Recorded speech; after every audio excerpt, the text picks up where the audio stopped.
नमस्कार साथियों, भारत देश यानी कि एक ऐसा देश जो प्राचीन समय से ही विदेशी आक्रमणकर्ताओं का मारा रहा है। हम देखें, आर्य आए, सूंग आए, हूण आए, शक आए, फिर न जाने कितने ही विदेशी आए और भारत में बस गए। हम देखते हैं कि आदिवासी यानी आदि शब्द पहले से लगा है, यानी आदि का अर्थ होता है प्राचीन, यानी कि भारत के मूल निवासी, और उनको आज रिजर्वेशन दिया जाता है।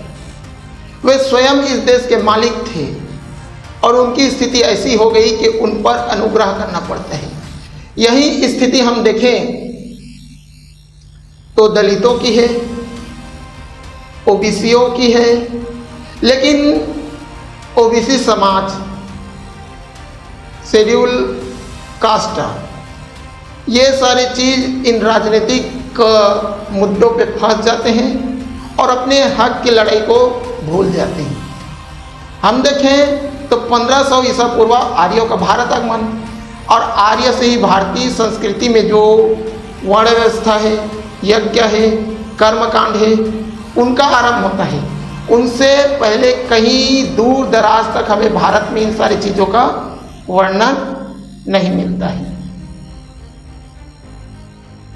और कहते हैं कि हम ब्राह्मण हैं, हमने अंग्रेजों से लड़ा, हमने मुसलमानों से लड़ा, तो आपने वर्ण व्यवस्था भी बनाया और आपने अपने आप को सुरक्षित रखा।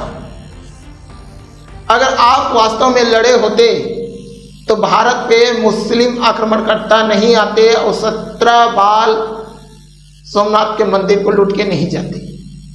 तो आपने लड़ा, लेकिन आप ही में से कुछ लोगों ने गद्दारी काम भी किया। आप एक वर्ग को आज आगे आने नहीं दे रहे हो और आप बोल रहे हैं कि हम लड़ रहे हैं, तो ये कहीं ना कहीं एक गलत चीज है।